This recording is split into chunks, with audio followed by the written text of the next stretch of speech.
Filsafat Aristoteles.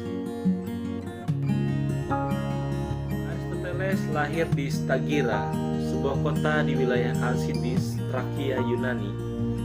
Dahulunya termasuk wilayah Makedonia Tengah.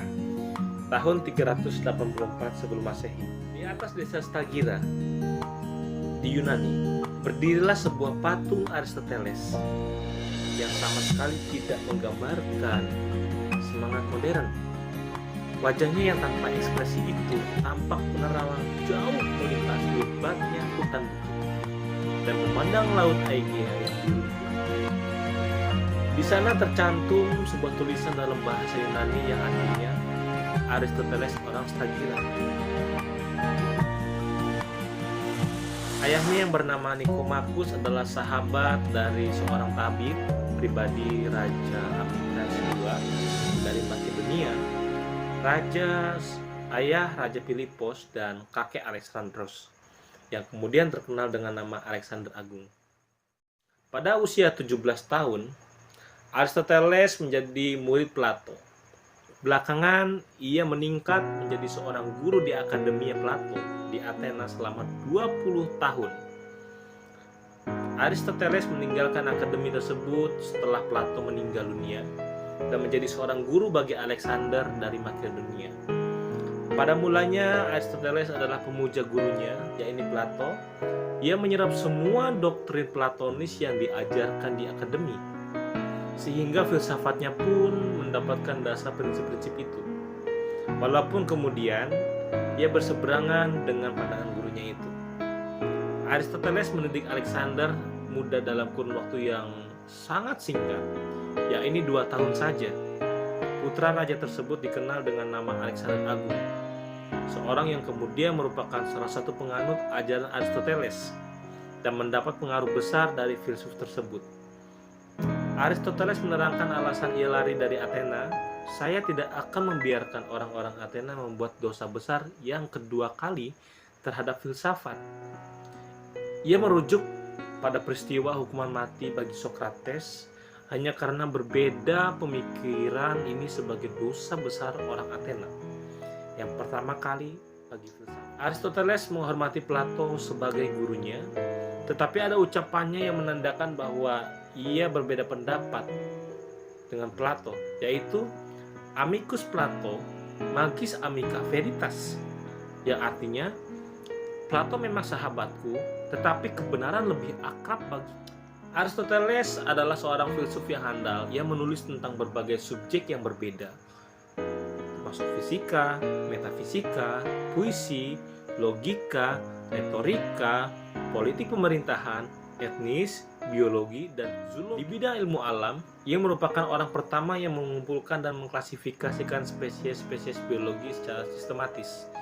Karyanya ini menggambarkan kecenderungannya akan analisis kritis dan pencarian terhadap hukum alam dan keseimbangan pada alam. Aristoteles menjelaskan bahwa materi tidak mungkin tanpa bentuk, karena ia ada. Hal ini berlawanan dengan teori Plato tentang bentuk-bentuk ideal benda. Pemikiran lainnya adalah tentang gerak, di mana dikatakan bahwa semua benda bergerak menuju satu tujuan, sebuah pendapat teleologis. Benda tidak dapat bergerak dengan sendirinya, sehingga harus ada penggerak. Penggerak itu harus mempunyai penggerak lainnya hingga tiba pada penggerak pertama yang tak bergerak, yang kemudian disebut theos. Dalam bahasa Yunani saat ini disebut sebagai logika. Aristoteles adalah suatu sistem berpikir deduktif atau deductive reasoning. Sampai saat ini, sistem berpikir ini masih dianggap sebagai dasar dari setiap pelajaran tentang logika formal.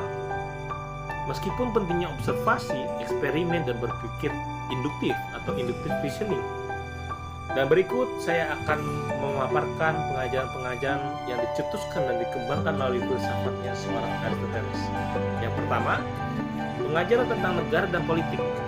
Aristoteles berpendapat bahwa negara adalah hegemonia politike atau persekutuan yang berbentuk polis yang dibentuk oleh kebaikan tertinggi, the highest good, atau bagi manusia. Aristoteles mengikuti Plato berkenaan dengan konsep organik tentang negara. Doktrin Aristoteles berupaya mempertahankan pluralitas esensial dari negara dan menjadikan tubuh politik sebagai suatu keseluruhan bagian-bagian fungsional yang beragam dan komplementer yang disatukan oleh pencapaian tujuan umum di mana watak manusia mendorong mereka untuk saling bekerja sama.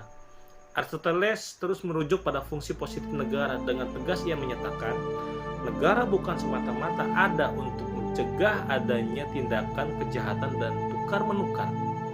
Negara yang benar harus peduli dengan karakter warganya. Negara harus mendidik masyarakat dan membiasakan mereka dalam kebajikan. Negara harus memberikan kesempatan kepada masyarakat untuk meraih hal-hal ekonomi, moral, intelektual, dan hal lain yang dibutuhkan untuk kehidupan yang baik. Seluruh aktivitas ini sangat esensial jika negara hendak mencapai tujuan finalnya, kebajikan yang sempurna di kalangan masyarakat. Ajaran yang kedua yaitu tentang hukum. Menurut Aristoteles, sumber kekuasaan adalah hukum.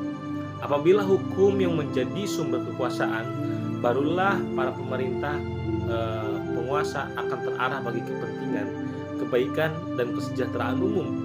Bila mana hukum menjadi sumber kekuasaan, itu berarti bahwa hukum memiliki kewibawaan dan kedaulatan tertinggi.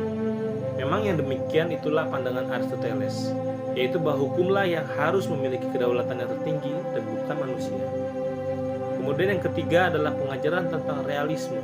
Aristoteles mendasarkan sistemnya pada suatu metafisika yang sedikit banyak menempatkan idealisme Plato di benaknya, dengan berpendapat bahwa pada hakikatnya nyata itu partikular, bukan universal. Ia menyangkut pautkan partikula dengan suatu istilah khusus, ousia, yang bermakna realitas, walau biasanya istilah ini diterjemahkan menjadi substansi.